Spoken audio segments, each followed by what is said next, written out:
Mile. Listo, doctor. Buenos días. Bienvenidos a los Grand Rounds. Hoy tenemos un invitado muy especial, el doctor Miguel Quiñones.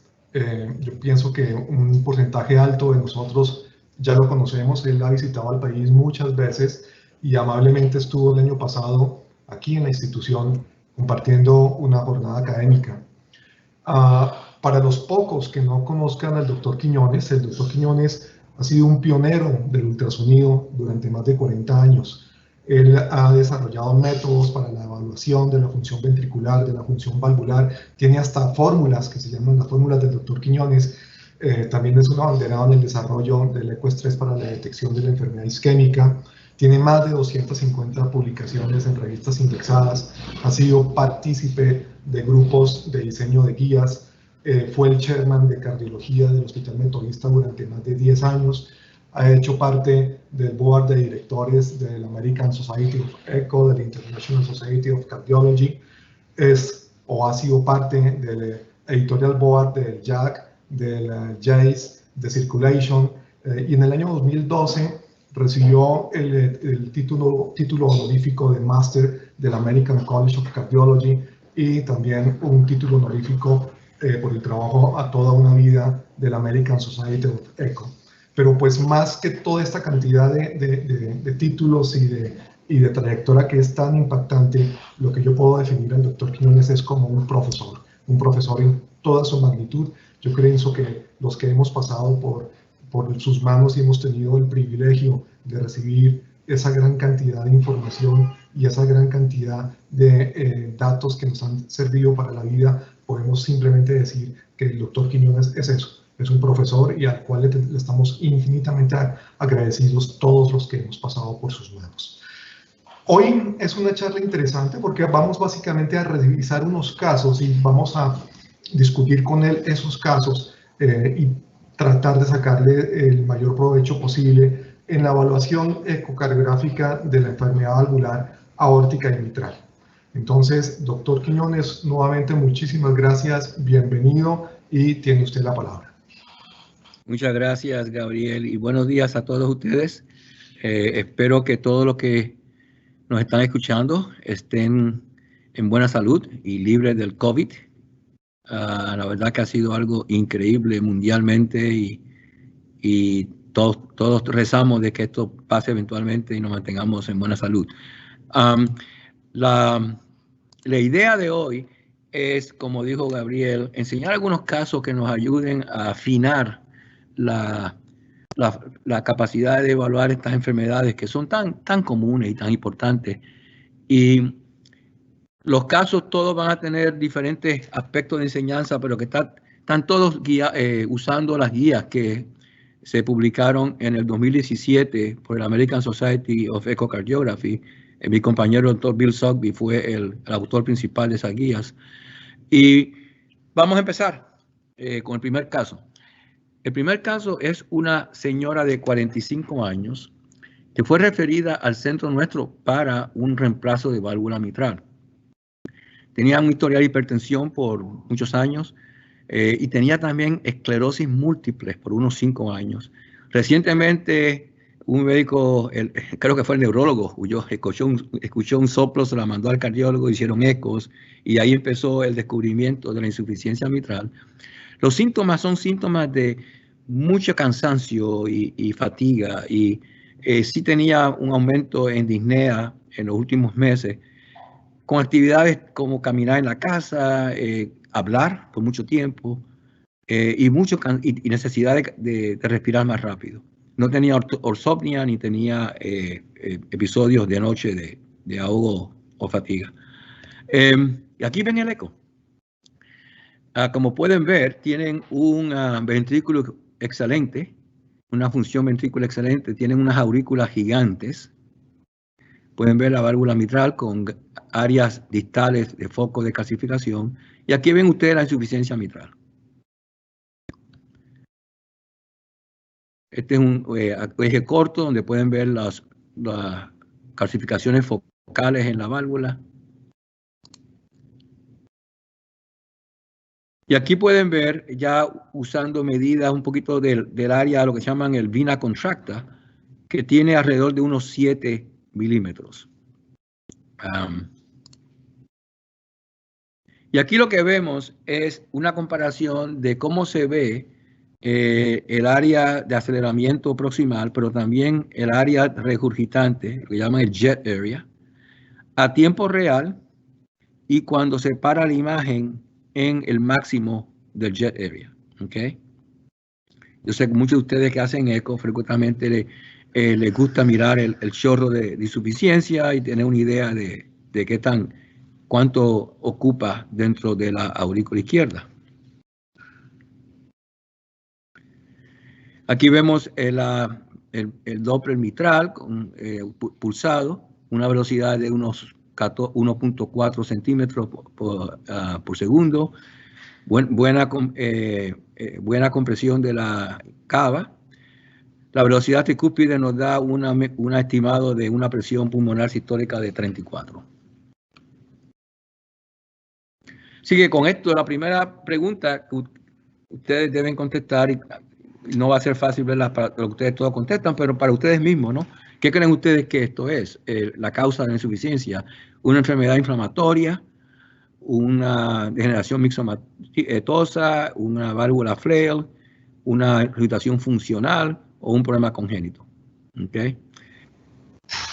Pueden responder lo que crean en el chat y yo pues manejo sus respuestas. Perfecto.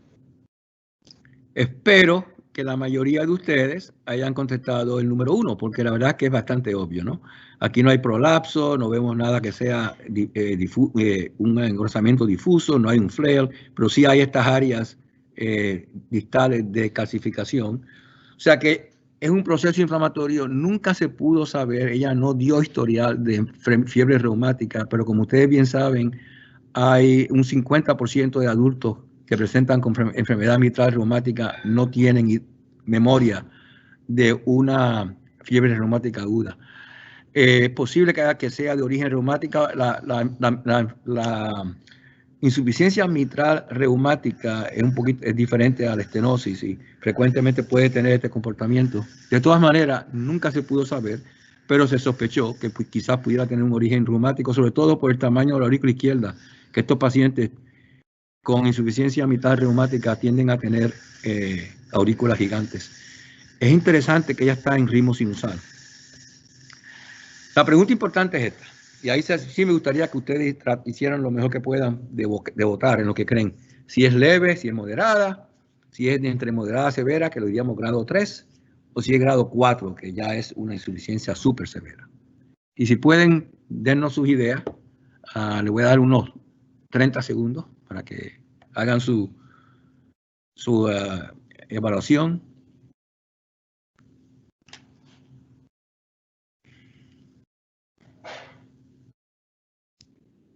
Y aquí están un esquema publicado en las guías de la American Society para evaluar la insuficiencia mitral, donde hay una serie de hallazgos que sugieren leve, hay una serie de hallazgos que sugieren severa, y entonces está este grado intermedio donde los autores de la guía recomiendan que haya más evaluación cuantitativa.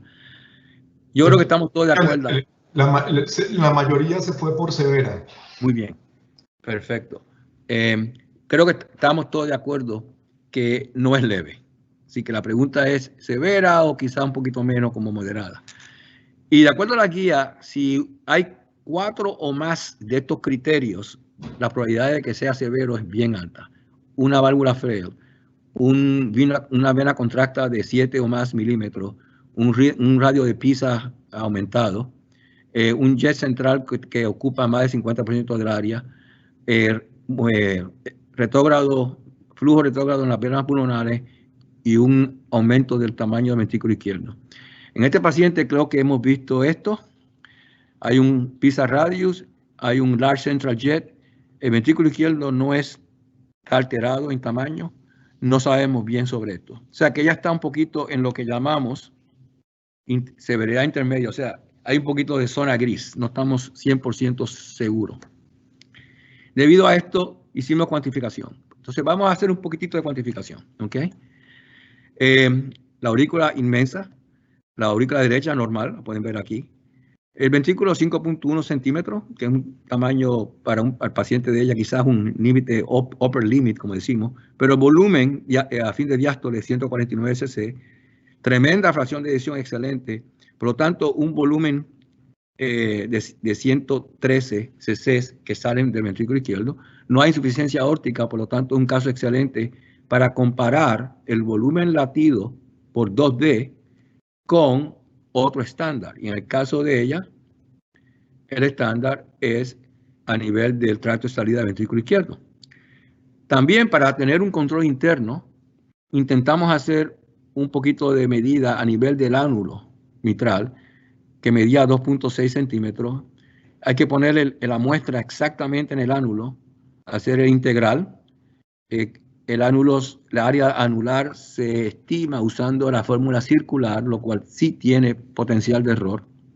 Pero usando esto, obtuvimos un volumen de entrada al ventrículo izquierdo casualmente de 111 cc. No siempre somos tan exactos, pero en el caso de ella dio la casualidad que tuvimos uno muy cercano al de 2D. Y entonces, usando el tracto de salida del ventrículo izquierdo, este es el diámetro 2.1, de nuevo la fórmula circular para el área, el integral de 20.9, eso nos dio un volumen latido de alrededor de 72 cc.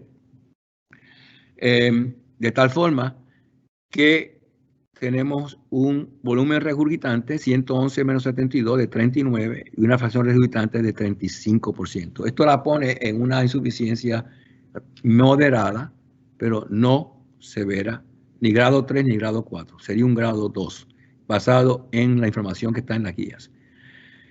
El paciente, como fue referido a un cirujano, y el cirujano tenía un poco de, no quería mandársela otra vez al cardiólogo, que lo mandó diciéndole, hicimos un eco y el eco mostró que no era severa, decidió también hacer una resonancia magnética para confirmar.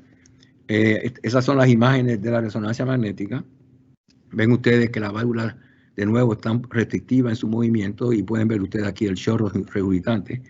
Y entonces lo que se hace, hay varias formas de hacer la medida, pero una de ellas es el volumen latido a nivel del ventrículo izquierdo, usando las medidas de volúmenes intraventriculares, comparándolo con el flujo que sale por la válvula aórtica con el phase contract, que es una tecnología que puede ver el flujo a través de las válvulas.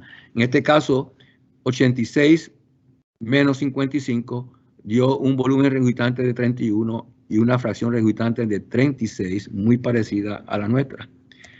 También intentaron hacer una comparación de volúmenes transmitrales con aórticos y de hecho salió hasta más pequeña el grado de regurgitación, volumen, pero el reporte final no usó esto, tuvieron un poquito de duda de qué tan fiel estaba esta medida mitral debido al problema de las calcificaciones. Y por lo tanto, lo que reportaron oficialmente fue el anterior, con una fracción regurgitante de 35%. Debido a eso, ya se decidió entonces continuar el paciente en tratamiento médico. Acuérdense que tenía el problema de la esclerosis múltiple. Se hizo un ajuste de las medicinas de la esclerosis múltiple, la cual la ayudó a ella con el cansancio y la fatiga. Llevamos unos 5 años viéndola periódicamente y no ha cambiado absoluto ni el eco ni los hallazgos clínicos y sigue ella funcionando bastante bien en tratamiento médico. Los puntos importantes entonces de enseñanza en este caso es que los jets centrales son un poquito traviesos y sobre todo si uno para la imagen en un momento específico puede tener un jet regurgitante impresionante, no necesariamente causado por una insuficiencia severa. Número 2, cuando intentamos cuantificar, siempre es bueno comparar los volúmenes de 2D con los volúmenes por Doppler para tener un control interno que siempre ayuda a tener más confianza en las medidas. En un caso de este tipo, la resonancia magnética de hecho es preferible al transesofágico. Y la razón es que el transesofágico, como lo hacemos la mayor parte de las veces, lo hacemos con formas cualitativas.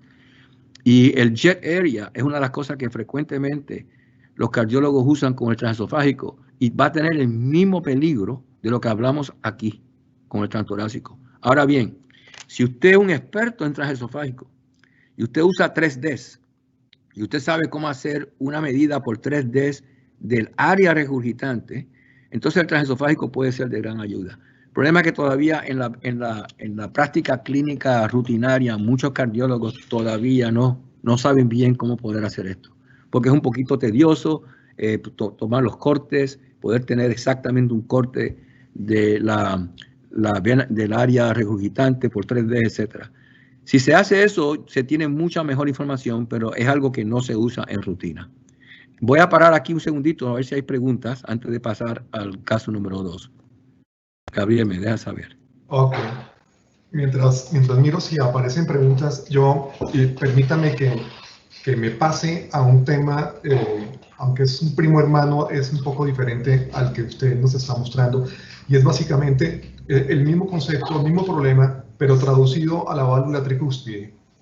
Porque si bien es cierto, tal y como usted nos lo acaba de mostrar, la cuantificación en este caso fue perfecta y fue correlacionada con la resonancia y fue absolutamente clara y definió claramente el paciente con insuficiencia moderada.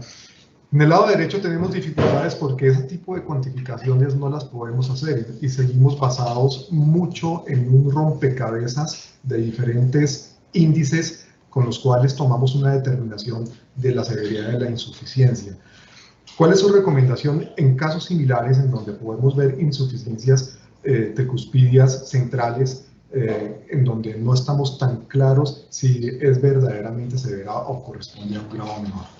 Lo que tú estás diciendo es sumamente importante y muy cierto. De hecho, como prueba de lo que tú acabas de decir, si usted lee las guías que estamos hablando, la sección de insuficiencia mitral es 2 veces más larga que la sección de insuficiencia tricúspide, por el hecho de que no hay muy buenos trabajos de investigación con insuficiencia tricúspide. Ha sido siempre un poquito más difícil.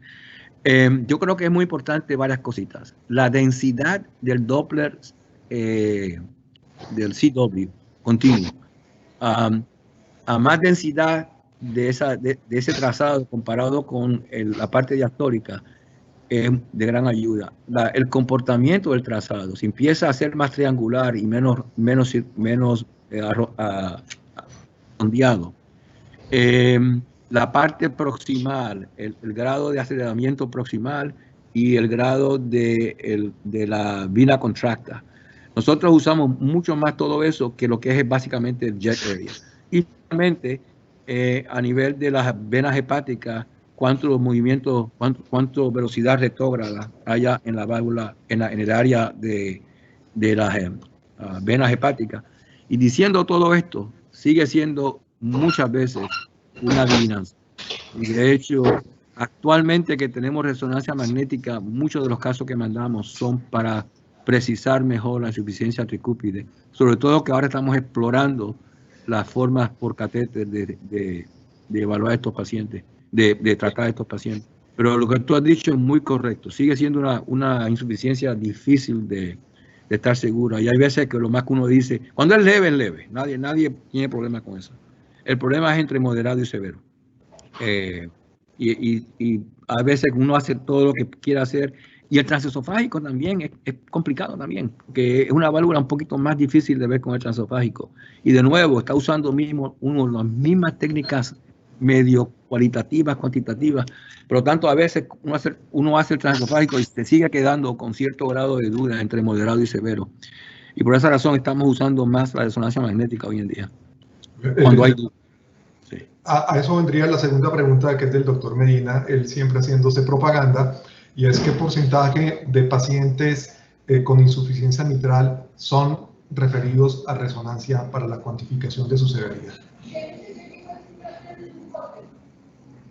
Un porcentaje bajo, porque usualmente es cuando hay duda. Yo diría, honestamente no te puedo decir, yo quizás sean un 15 o 20%. Ahora bien, si tú me dices cuántos pacientes con insuficiencia mitral que son intervenidos quirúrgicamente para reparación, yo diría que un 80%. Porque ya cuando vemos el caso que está Y tengo que confesar que parte de esto es por un interés académico, porque nosotros estamos haciendo muchos trabajos a nivel del efecto de la insuficiencia en el ventrículo izquierdo, etcétera. Y por lo tanto, tenemos un umbral bastante bajo para hacer una resonancia magnética. Así que de los casos que sí van a reparación de válvula, yo diría que un 80% tienen una resonancia magnética. Del volumen total, no, es un porcentaje pequeño. Pasamos al segundo caso. Bueno, yo que por ahora del tiempo sigamos con el segundo. Ok. Ahora, este es un caso bien rápido, bien cortico. Este es un señor de 68 años con un historial de hipertensión y dislipidemia. También es un señor bastante gordito, tejano típico, que le gusta comer la comida tejana, sobre todo con la influencia mexicana de las tortillas y todo eso. O sea que estaba sobrepeso, pero bastante bien hasta el día que vino con un infarto, básicamente. Un angor severo. El electro mostraba cambios de ST difuso, pero no había elevación. Pero en el momento, en el proceso de evaluarlo en la sala de emergencia, se puso hipotenso, se puso en mucho distrés y lo llevaron de urgencia al laboratorio de hemodinámico, donde había una lesión severa a nivel de la coronaria derecha, y la cual se le puso un stent, pero estaba tan malito que también le pusieron un balón intraórtico. El paciente se mantiene hipotenso y cada vez empeorando, se tuvo que intubar, ponerse un respirador. No se oía un soplo. Sin embargo, el examen era un examen complicado porque estaba en distrés, había muchos ruidos pulmonares, etc. Claro, se le hace un eco. Y este es el eco. Y este eco, de hecho, lo hizo un residente de cardiología, porque ya era de noche, era más de, para el momento ya había pasado, era de noche, y el residente de cardiología le hizo este eco. Y ven ustedes que es un eco difícil, pero pueden ver que hay bastante función ventricular bastante preservada. Ven ustedes un jet de insuficiencia mitral, y ven ustedes el Doppler pulsado a nivel del tracto de salida ventrículo izquierdo y entrada mitral. Y aquí les pongo algunos datos: el integral de 13 centímetros y una velocidad máxima de 140 a nivel de las válvulas mitrales, comportamiento o la apariencia relativamente normal, pero con una velocidad elevada. Y aquí ven el 2DS. Y la pregunta es esta. Así que les voy a dar unos minutos para que ustedes voten y nos den una idea de lo que ustedes creen.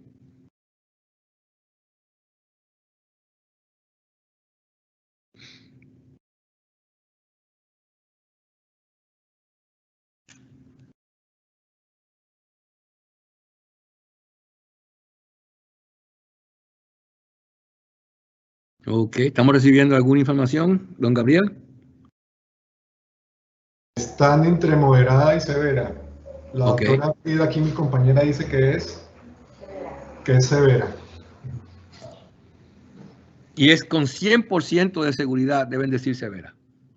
Por eso presento este caso. Porque este es un caso donde no hay que hacer mucha cuantificación. Hay unos hallazgos que hacen que sea severa. Y es la siguiente: un paciente que está muy mal, ¿ok? Muy mal. De repente encuentra usted un ventrículo izquierdo que está bastante bien. Aunque quizás esto sea exagerado porque hay un poquito de foreshortening, en general no es un ventrículo muy, muy malo. Hay una velocidad mitral muy alta, que quiere decir que hay mucho flujo entrando al ventrículo en diástole y muy poco flujo saliendo en sístole. Ustedes pueden ver el mouse, ¿no? La marquita, ¿no? ¿Se puede ver bien? ¿Gabriel? Sí, se ve sin problema. Perfecto, ok. Y en el cuadro clínico de este tipo, esto es una insuficiencia mitral aguda con una gran probabilidad de que sea una rotura de músculo papilar. Y obviamente ahí sí el transesofágico es básicamente imperativo. Y ven ustedes una rotura de músculo y ven una insuficiencia torrencial con movimiento retrógrado. Y estos casos, si uno actúa como yo dije, haciendo estas comparaciones, el diagnóstico no es difícil. El transesofágico es 100% diagnóstico. Lo difícil de estos casos es el tratamiento. Es qué hacer, si intervenir inmediatamente, si esperar, si estabilizar. No hay ninguna buena noticia. Si uno interviene inmediatamente, hay una mortalidad alta postquirúrgica. Si uno espera, hay una mortalidad alta esperando. Desgraciadamente no son casos fáciles. Lo interesante es que estos casos frecuentemente tienen muy buena función ventricular porque son infartos pequeños, pero que afectan. Estos pacientes tienen una variación congénita que es que uno de los músculos papilares tienen un riego sanguíneo de una sola coronaria. Usualmente los músculos papilares reciben de las dos coronarias.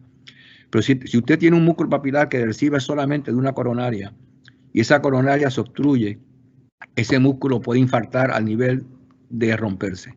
Pero el infarto no es un infarto grandísimo y por lo tanto lo paradójico es que presentan con unos ventrículos muy buenos, pero se están muriendo, están hipotensos por la insuficiencia mitral, etc. O sea que nosotros optamos lo más posible de intervenir lo más rápido posible. Este paciente de hecho se intervino y salió, pero tenemos otros casos que no salen. Quizás porque era más joven, tuvo la suerte, se puso a intervenir y eventualmente unas 3 o 4 semanas después salió del hospital y tuvo un buen curso. Pero el diagnóstico es fácil, el tratamiento ya es un poquito más complejo. De nuevo, vamos a esperar unos minutos para preguntas y estos son los puntos de enseñanza importantes. Que cuando usted está manejando un paciente que está en el cuadro clínico de un infarto y está extremadamente malo, con hipotensión y edema pulmonar, y usted ve una fracción de eyección normal, hay 2 cosas nada más que pueden pasar.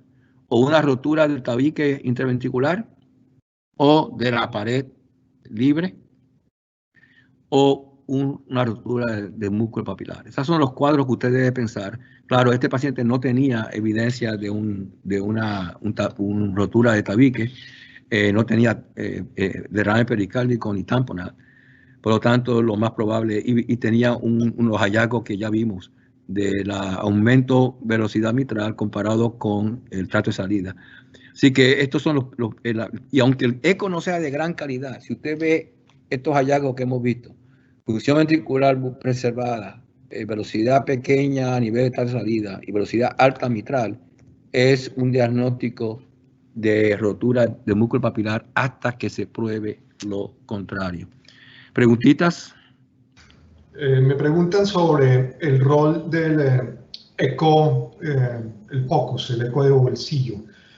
Pues porque no siempre se tiene al eco. El problema del Doppler de bolsillo es que todos no son iguales. Por ejemplo, si usted tiene un Doppler un eco de bolsillo que solamente le da 2D y color, ahí va a estar un poquito complicado, porque lo único que va a poder ver es que el ventrículo tiene una buena función. De todas maneras, ayuda, porque si usted ve un buen ventrículo en un cuadro clínico de este tipo, tiene que pensar en el cuadro que hemos mencionado. Un punto importante es, estos pacientes frecuentemente no tienen un soplo alto, porque tienen, creo que lo dije aquí, se me olvidó decirlo, la combinación de la taquicardia con una presión muy alta a nivel de la aurícula izquierda, reduce el gradiente entre el ventrículo izquierdo y la aurícula izquierda. Y estos soplos frecuentemente son suaves, no son muy grandes. Y claro, si el paciente encima de eso está muy enfermo y hay otra contaminación de otros ruidos, no es incomún que no se oiga un soplo típico de insuficiencia mitral severa. Pero también, ahora ya hay una línea nueva de equipos de bolsillo que pueden dar un poco de Doppler, de trazado de Doppler. Y ahí sí pudiera ser de gran ayuda. Claro que sí.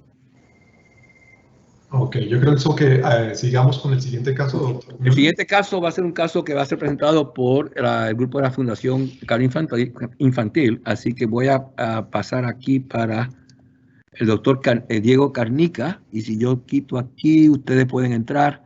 Es un caso muy interesante que el doctor Carnica va a presentar. Bueno, muy buen día. Mi nombre es Diego Carnica, soy fellow de cardiología de 2º año. ¿Están viendo la pantalla? Sí, ya estamos viendo. Bueno, les voy a presentar este caso que se titula Hombre de 43 años con insuficiencia cardíaca aguda posterior a accidente de tránsito, las implicaciones del trauma de tórax. Para comenzar, se trata de un paciente de 43 años procedente de Bogotá previamente sano, con historia de uso ocasional de analgésicos, quien en enero del 2020 presentó un accidente de tránsito como conductor de motocicleta. El accidente fue motocicleta contra motocicleta. De este accidente se deriva un politraumatismo con un trauma cráneoencefálico severo y un trauma cerrado al tórax. Requirió por ese trauma un manejo en UCI en otra institución que duró aproximadamente 20 días. Luego de esto es egresado, va a casa y luego de 10 días de estar en casa, es decir, 30 días después del accidente, consulta a nuestra institución por disnea de pequeños esfuerzos, edema de miembros inferiores y por ortopnea. ¿Qué llamaba la atención al examen físico? La presión de pulso se encontraba aumentada con una presión sistólica de 130 milímetros de mercurio y una presión diastólica de 45. Al examen físico tenía un soplo holodiastólico de 3/4 en el reborde esternal derecho y un soplo pansistólico de 3/6 en el borde esternal inferior izquierdo, así como edema de miembros inferiores. Los laboratorios llamaban la atención una troponina que se encontraba negativa, una función renal normal, un hemograma normal sin signos sugestivos de infección por una PCR negativa y un BNP marcadamente elevado. El electrocardiograma que se tomó en urgencias tenía un ritmo sinusal con un bloqueo completo de rama derecha y un hemibloqueo anterosuperior izquierdo. La radiografía del tórax del servicio de urgencias mostraba llamativamente un discreto aumento de la relación del índice cardiotorácico que se encontraba en 0.55, compatible con una cardiomegalia leve, con un mediastino que se ve normal y un parénquima pulmonar con leve aumento de la trama vascular, pero sin consolidaciones, sin ocupación alveolar. Por este motivo se realiza un ecocardiograma transtorácico.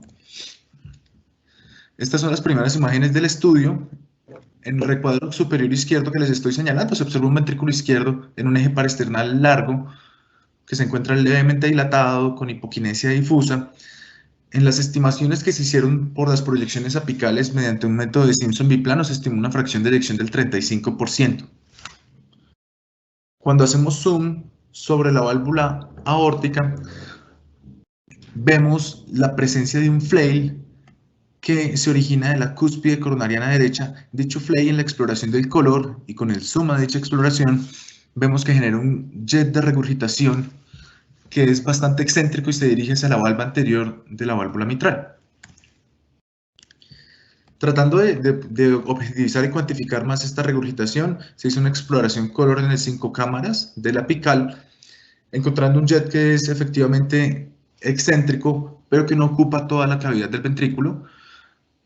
Se realizó una evaluación del Doppler mediante el continuo, encontrando, pues primero con una gran dificultad técnica por la excentricidad del jet, pero en algunas de las estimaciones se logró estimar un tiempo de emipresión de 162 milisegundos. Ante la duda de que este jet por lo excéntrico era tal vez algo más que moderado, se evaluó con el Doppler pulsado a nivel de la aorta descendente, encontrando la presencia de un flujo holodiastólico a través de toda la diástole, que al final de la misma mantenía una velocidad de 25 centímetros segundo, lo que es compatible con una insuficiencia aórtica severa. Las demás proyecciones del estudio muestran en esta proyección inflow del ventrículo derecho cómo hay un gran prolapso de la valva anterior, que este prolapso no permite una adecuada coaptación con la valva septal, y es esto lo que nos está generando un gran jet de regurgitación excéntrico a nivel tricuspidio. Tratando de catalogar o de buscar la etiología de dicho jet, se evalúa en el apical de 4 cámaras y en un 4 cámaras modificado.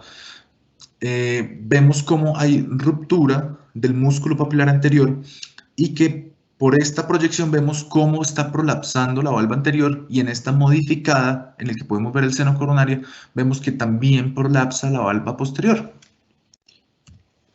Ante estos hallazgos y en la presentación del paciente, se decide realizar un ecocardiograma transesofágico.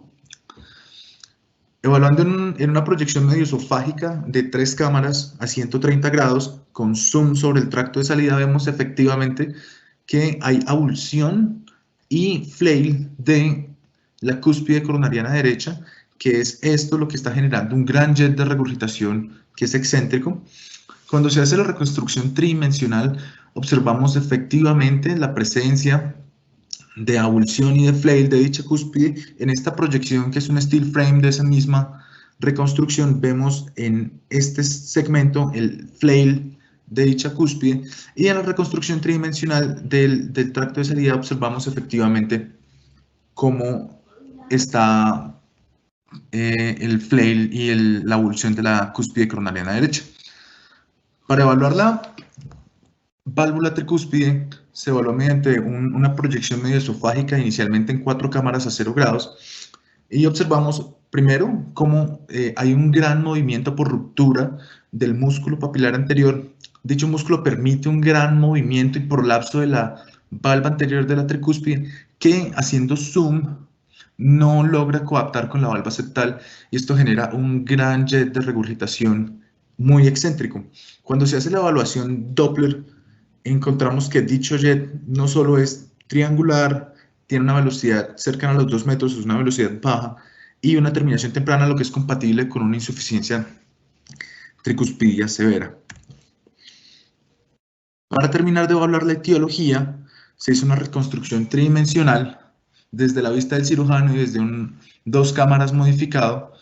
Teniendo como reparo la válvula aórtica, podemos ver efectivamente la valva septal anterior y posterior, y vemos cómo hay un gran prolapso de la valva anterior y de la valva posterior de la válvula tricúspide, que generan un gran defecto de coaptación. Y para evaluar la etiología en esta reconstrucción tridimensional podemos ver cómo hay una ruptura del músculo papilar anterior, lo que está permitiendo este gran prolapso. Con estas imágenes del ecocardiograma transesofágico confirmamos la presencia de una insuficiencia aórtica severa, aguda, de origen traumático por abulsión de la cúspide coronariana derecha, y confirmamos la presencia adicional de una insuficiencia tricuspidia severa, aguda, por ruptura del músculo papilar anterior. Esto para recordarles que en estos pacientes con trauma de tórax, las lesiones más frecuentes son en la válvula aórtica, y la válvula tricuspide se localiza en el tercer puesto de frecuencia, y las dichas lesiones de la válvula tricúspide, la ruptura del músculo papilar anterior se encuentra dentro del segundo en frecuencia de las lesiones, por el aumento de presión y por la localización más anterior del ventrículo derecho. Dado que el paciente tenía efectivamente una insuficiencia aórtica severa, aguda, sintomática, era candidato a manejo quirúrgico, y ante la presencia tanto de una insuficiencia tricuspidia primaria severa sintomática y del requerimiento de cirugía, el paciente fue llevado a manejo quirúrgico. Las imágenes intraoperatorias que nos aportó el equipo de cirugía cardiovascular, este paciente fue manejado por el doctor y fue operado por el doctor Néstor Sandoval. Se encontró efectivamente que la cúspide coronariana derecha presentaba una abulsión que favorecía un flail y el gran jet de regurgitación que les mostré en las imágenes del eco. En la válvula tricúspide, desde una proyección del cirujano, se ve cómo el músculo papilar se encontraba edematizado, necrótico y roto, parcialmente dehiscente, lo que estaba favoreciendo un gran prolapso de la válvula tricúspide. Finalmente se realizó una plastia de la válvula aórtica, y ante el gran compromiso del aparato subvalvular tricuspidio, fue necesario hacer la resección, donde podemos observar en el espécimen gran edema y necrosis del músculo papilar, y finalmente se terminó realizando un cambio valvular tricuspidio por una prótesis biológica. En el ecocardiograma de seguimiento observamos un excelente resultado posoperatorio, con trazas de insuficiencia aórtica y con una prótesis tricuspidia normofuncionante. En el seguimiento clínico que ha tenido este paciente a los 3 y a los 6 meses después de este evento, el paciente se encuentra completamente asintomático y en una clase funcional 1, dando pues un gran resultado para el grupo quirúrgico y para el grupo del Heart Team institucional. Muchas gracias. Muy bien. Diego, es un caso precioso. No sé si tú puedes regresar a una diapositiva que enseñaste donde estaba el Doppler continuo en un lado y en otro lado estaba el color. Si puedes regresar a esa diapositiva. Este es un caso precioso, muy bien evaluado y extremadamente bien tratado. Sí, ese mismo. Porque este es un punto importante. Fíjense ustedes que no solamente en esta vista, sino la vista anterior que le enseñó, el color no lo hace a uno pensar en algo severísimo. Es un jet que es excéntrico y sí, diría uno moderado, ¿no? Pero pensar que es algo severísimo, la verdad que no impresiona tanto. Sin embargo, en el continuo, vean ustedes la densidad del eco diastólico de la insuficiencia. Fíjense que esta densidad es tan densa como la densidad sistólica. Ya esto quiere decir que hay un grupo enorme de glóbulos rojos que están rebotando el sonido. Y claro, tiene también o sea que el Doppler continuo y el Doppler a nivel de la aorta descendente, honestamente, fueron de más ayuda que el color en este paciente. Lo cual es una de las cosas que en la guía se han mostrado. Es que no solamente uno se puede guiar por el color, porque si el color fuera lo único que uno usa, moderada, hay un poquito de sospecha de que pudiera ser severo. Cuando uno integra estos hallazgos, no hay duda ninguna de que es severa. Un tremendo caso. Muchas gracias por presentarlo. ¿Preguntitas sobre este caso, Gabriel, que tengas? No, yo pienso que sigamos, doctor, con el siguiente caso porque ya se nos está acabando el tiempo. Perfecto. Entonces, déjame regresar aquí. Muy bien. Bueno, este otro caso es un caso también de insuficiencia aórtica, pero un poquito diferente. Es un paciente de 52 años con una fibrilación auricular por lo menos por un año. Y va presentando con una disnea que va progresando cada vez más. Ya está en clase 3. Y le habían hecho un eco en otro lugar, en clínica de outpatient, donde se había encontrado una fracción de eyección deprimida y lo que se reportó como una insuficiencia aórtica leve moderada. Se empezó el tratamiento típico para la insuficiencia cardíaca con fracción de eyección reducida, pero siguió progresando al punto que necesitó hospitalizarse. En el examen físico había una presión arterial de 138/55, había bradicardia, estaba en beta bloqueantes, elevación de las venas de yugulares, un soplo de tercer sonido y había un soplito ahí de insuficiencia aórtica que se oyó, pero no era impresionante. Se hizo otro eco. Y aquí ven en el eco, pueden ver que es un ventrículo que está agrandado y sí hay una función deprimida. Ven ustedes un poquito de insuficiencia mitral funcional, pero ven lo más importante es este soplo. Y de nuevo, ¿qué tan severo es eso? ¿No? Basado en lo que estamos viendo aquí. Ahora pueden ver 4 cámaras, de nuevo. Fíjense ustedes que la contracción del ventrículo varía un poquito con el intervalo RR. Cuando es largo hay una contracción mejor, cuando es corto un poquito menor. O sea que la fracción de eyección va a variar algo entre un latido y otro. Aquí ven otra vez el color. Y aquí ven el Doppler continuo, que tiene un tiempo de cerramiento que no es impresionante, no es extremadamente bajo. Aquí vamos a poner los dos colores, uno al lado de otro, para que lo puedan ver, pero no sé por qué. A ver. Eso es. Así, ahí están los dos colores, el parasternal y a nivel de apical de 3 cámaras.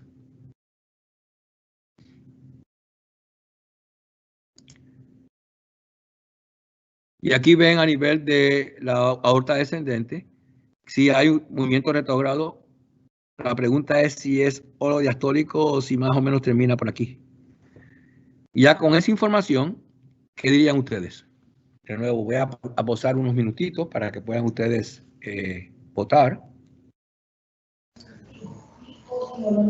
Están pensando en moderada, pero ¿puedo hacerle yo una pregunta técnica? Sí. Y es que me llama la atención el tamaño del box del color, ¿sí? Que no sé si es demasiado grande para el análisis del T regurgitante. y eso disminuye un poco la resolución del color cuando se utilizan cajas tan grandes. Estamos muy de acuerdo, sí. Personalmente yo creo que esto debería haber sido mucho más pequeño, porque tiene mejor resolución, sobre todo a tiempo. Acuérdense que el Doppler color tiene limitaciones por todos los cálculos que hay que hacer. Y uno puede perder cierta información cuando pone una ventana tan grande. Estamos completamente de acuerdo. Así que el mayor está a nivel de moderado. Sí, moderado. All right. La pregunta es si debemos cuantificar o no. De nuevo, estas son las guías publicadas para insuficiencia aórtica. Estamos de acuerdo que leve no es, así que estos criterios no nos van a... Pero la cuestión es si es severa. No hay un flail, no vemos una vena contracta que sea impresionante, no es un jet central, no hay mucha flow convergence, el tiempo el pressure half time no está pequeño. Sí, quizás haya un hollow diastolic flow, no estamos seguros. Y hay un ventrículo izquierdo agrandado, pero la función está deprimida. O sea que definitivamente no está claro y cae en este grupo de intermedio donde se sugiere cuantificar. El problema es que está en insuficiencia, está en atrial fibrillation y eso hace que los cálculos sean un poquito más complicados. Bueno, gracias a Dios hay una buena imagen apical y aquí ven ustedes el trazado para volumen y nos dio un volumen de 300 cc a fin de diástole. La fracción de eyección varió entre 30 a 40 dependiendo de cada latido. O sea que basado en eso, sabemos que este ventrículo tiene un stroke volume o un volumen latido. Si usted multiplica el volumen a fin de diástole por la fracción de eyección, que va a estar entre 90 a 120. O sea que digamos 100, por ahí en los 100, ¿no? Para control interno, tenemos el volumen a nivel del tracto de salida izquierda. 2.3 es el diámetro, el integral fue 23, el técnico lo midió a 30, pero no, la medida si lo hace a nivel pasado directamente es 23. Si hace el cálculo, recibe un volumen de 96. De nuevo, muy cercano al 2D, digamos 100, estamos alrededor del 100, ¿no? Pasamos al tracto del ventrículo derecho, donde hay un diámetro de 3 centímetros, hay cierta dilatación. Acuérdense que el paciente tenía elevación de las venas yugulares, por lo tanto hay algo de hipertensión pulmonar. Y vemos que usando los cálculos, el integral de 7.5, obtenemos un volumen de 53, lo cual nos da un volumen regurgitante muy impresionante de 46 a 50, porque esto pudiera ser 100, 110, y una fracción regurgitante muy alta. ¿Okay?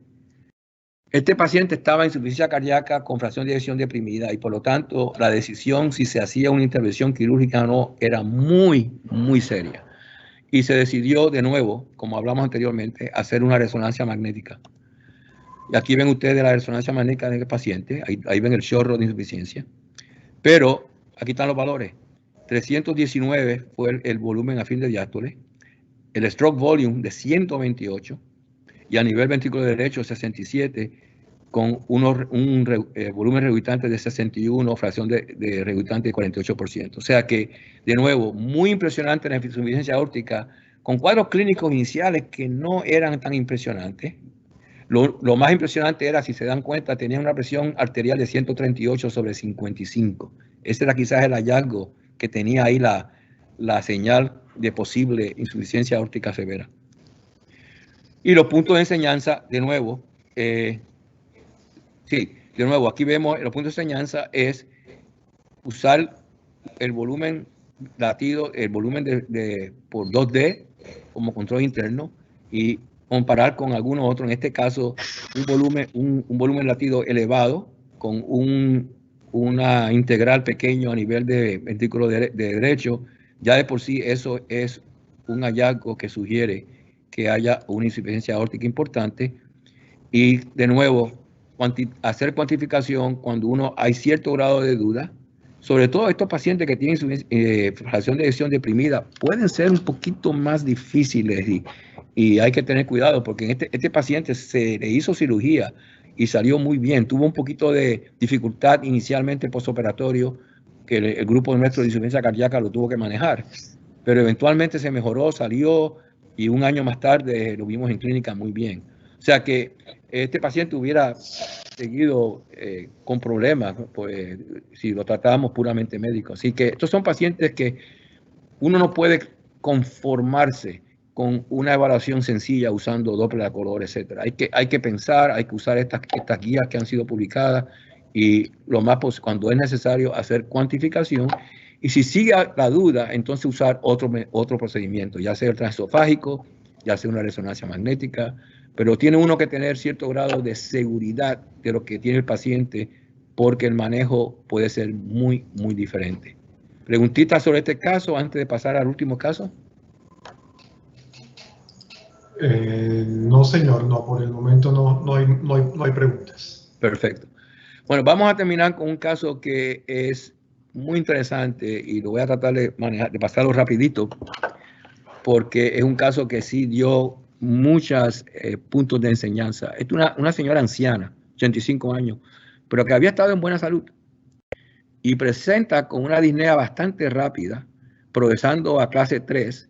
Inicialmente se maneja como en consulta externa, con diurético, etcétera. Hay un poquito de mejoría, pero no dura mucho. Enseguida se empeora y se hospitaliza en edema pulmonar en otro hospital. Hay un soplo sistólico alto que sugiere estenosis aórtica o insuficiencia mitral porque se radia hacia la base y hacia el cuello.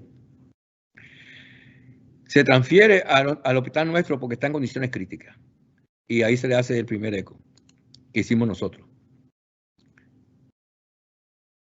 Y ustedes pueden ver en este eco un ventrículo súper hiperddinámico, casi con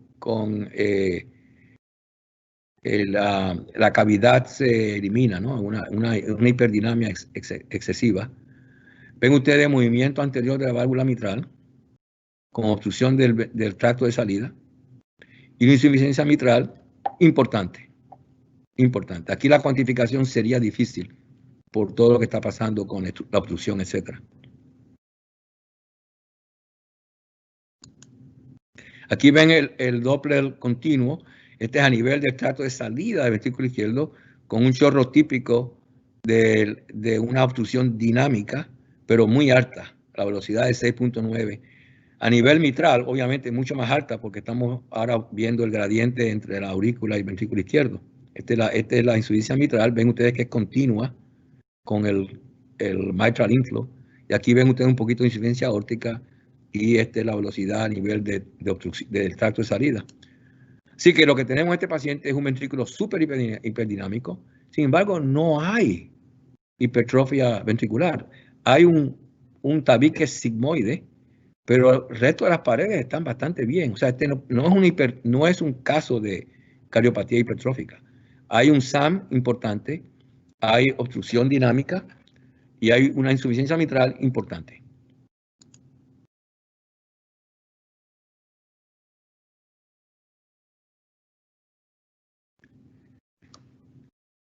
Y entonces esto para resumir otra vez los hallazgos que ya hemos visto.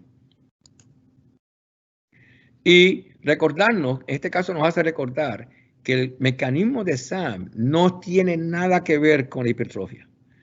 Y los estudios hechos en Boston por el doctor Levine nos dieron mucha luz sobre el hecho de que el SAM está más asociado con cambios en la válvula mitral, cambios en los músculos papilares, elongamiento de las válvulas, reducción en movilidad de la válvula posterior, y el hecho de que el ventrículo tiene esta forma cóncava con una hiperdinamia. Y este caso es un caso que muestra bien eso porque no hay prácticamente hipertrofia.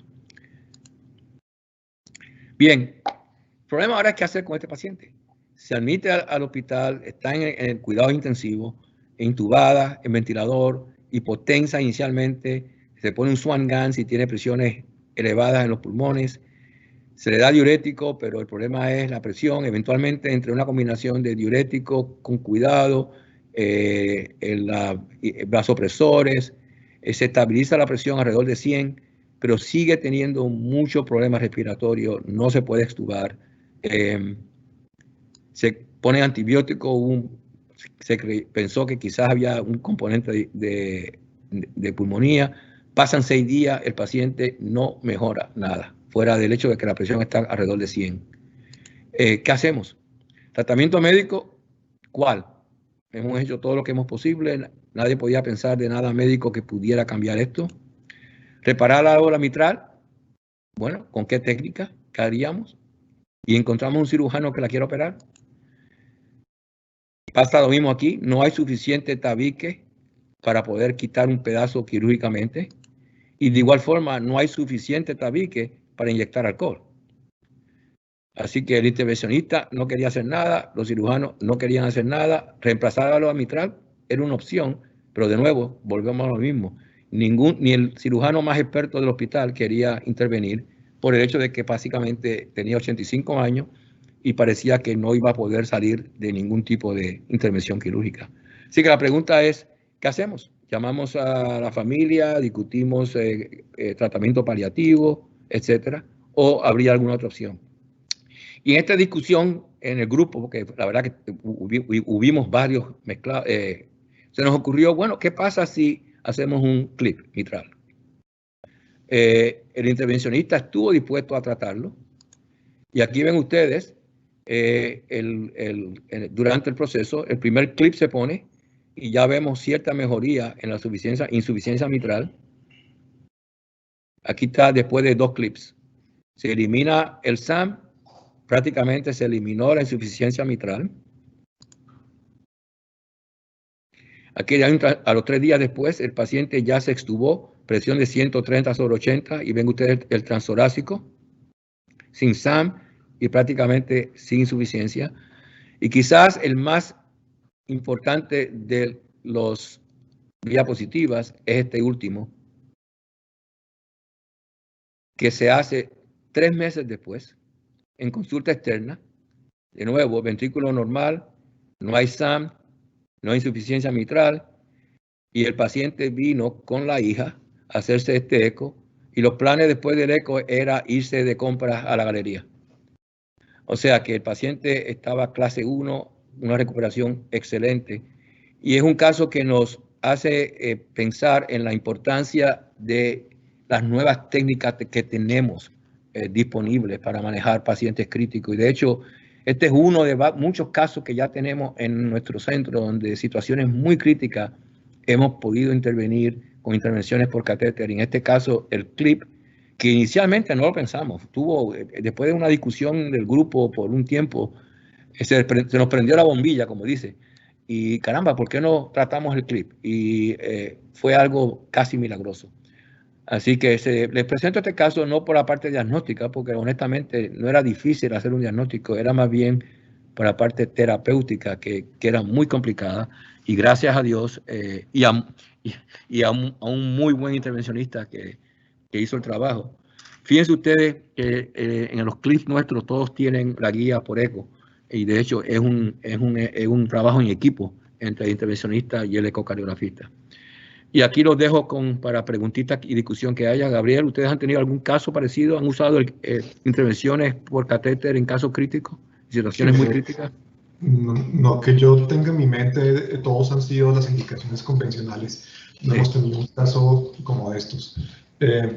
Pero quiero aprovechar y no quiero perder esta oportunidad, ya que estamos hablando de la terapia del clip mitral, sobre todo teniendo en cuenta la gran controversia que hay ahora desde el año pasado con los resultados de los 2 estudios del COAPT y del MATRAL-FR, y el concepto de la insuficiencia funcional proporcionada y no proporcionada. Y la pregunta va más que todo dirigida hacia si ese concepto y la aplicación de las gráficas que se han hecho, que Greinborn ha colocado una gráfica en donde coloca en un sitio las proporcionadas, en otro sitio las no proporcionadas, salió otro índice que es dividir el volumen del pin de diástole por el EO, y dependiendo de esos resultados o de esos cálculos, definir si el paciente debe ir o no debe ir a una terapia de clip mitral. ¿Cuál es su opinión? ¿Cuál es su feeling? ¿Usted qué cree que deberíamos hacer en este momento con estos resultados que tenemos? Yo creo que todos estos estudios que se han hecho y todas estas nuevas índices, básicamente están basados en un concepto.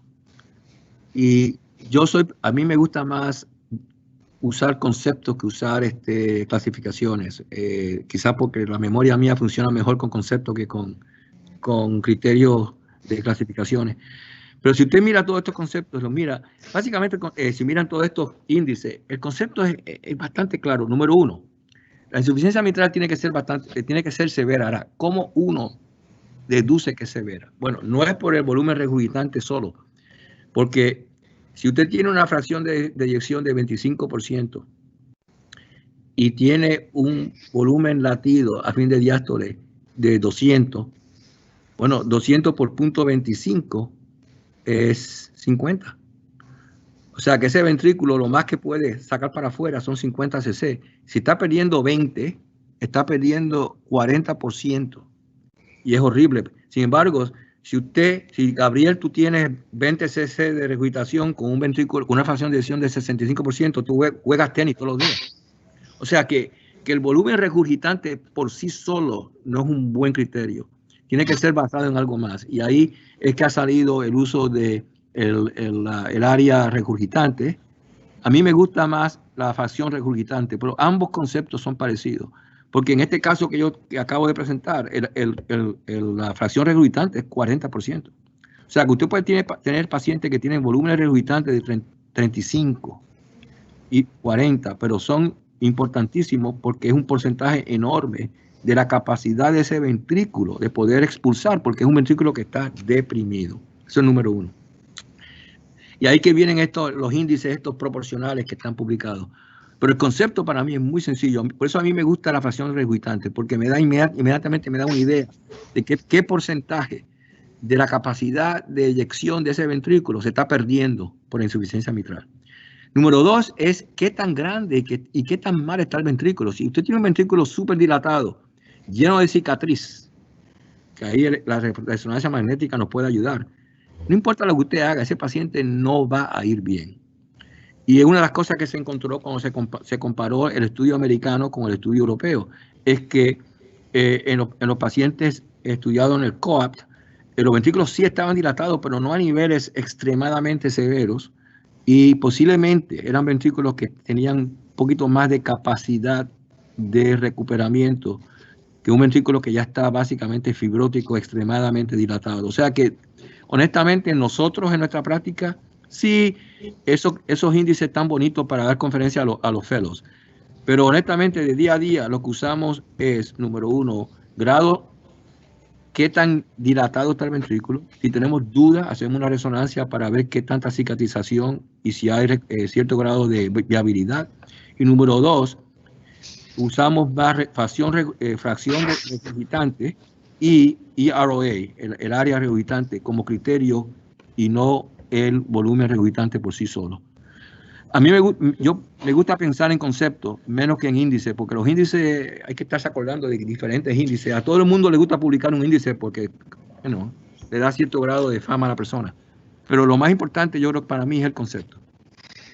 Así que esa es mi opinión, Gabriel. Ok, y algo relacionado que también es un tema que no es tan sencillo, es la evaluación post-clip mitral, ¿sí? ¿Cuáles son los hallazgos importantes que uno debe buscar? Bueno, como sabes bien, hay una nueva publicación de la guía, aún así imperfecta. Claro, y todas las técnicas tienen sus pequeños problemas, inclusive el clip, porque digo, inclusive la resonancia, por el hecho de que con la resonancia se puede hacer el volumen a fin de diástole El problema con la resonancia es que muchos pacientes tienen marcapasos y tienen desfibriladores puestos, y entonces se complica el usar una resonancia. Yo creo que básicamente durante el procedimiento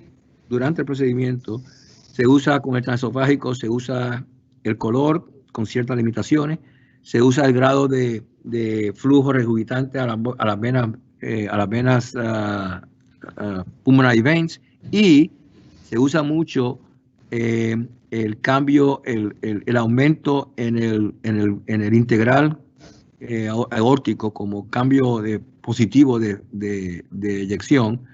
Se usa también en los cambios en la presión auricular, porque se puede medir fácilmente durante el cateterismo. Después, ya más tarde, con el transtorácico, lo que usamos básicamente es lo mismo. A mí me gusta usar de nuevo el 2D, el volumen por 2D comparado con el tracto de salida ventrículo izquierdo. Yo uso mucho eso como cuantificación porque con el clip es muy difícil hacer cuantificación a nivel de Doppler, pulsado, mitral, etcétera, porque ahí siempre hay un grado de estenosis mitral, que es el otro punto, ¿no? Que a veces se le pasa la mano a uno y puede haber una estenosis mitral importante. Con experiencia, usualmente eso se descubre durante la intervención y entonces se quita el clip. A veces es el tercer clip, entonces hay que quitarlo y hay que hacer algún tipo de decisión si se deja cierto grado de insuficiencia, porque si no se va a ver una estenosis. Es un diálogo continuo entre el ecocardiografista y el intervencionista. Pero después, más tarde, en la evaluación, sí, se usa el color con cierto cuidado porque hay múltiples jets frecuentemente. Y a mí personalmente lo que más me gusta es hacer una medida del volumen por 2D, el volumen latido comparado con el tracto de salida del ventrículo izquierdo, sí se puede hacer. Hay veces que hay complicaciones y tampoco eso se puede hacer con cuidado. Sigue siendo bastante difícil y de hecho las guías publicaron una serie de criterios, pero si las lee uno con cuidado se da cuenta que los autores también están diciendo que es complicado, es difícil. Bueno, muchas gracias, doctor Quiñones. Ya se nos cumplió el tiempo. Nos queda solamente nuevamente agradecerle muchísimo por su tiempo, por su dedicación, por estos casos tan ilustrativos y obviamente esperando que en el futuro podamos seguirnos viendo ya sea de manera virtual o personal. Muchísimas gracias al doctor Quiñones, a todos los que participaron en la reunión y pues que sigamos adelante en esta etapa tan interesante que nos ha tocado vivir. Gracias, Gabriel, y que todos podamos seguir saludables y sin contaminación con el COVID.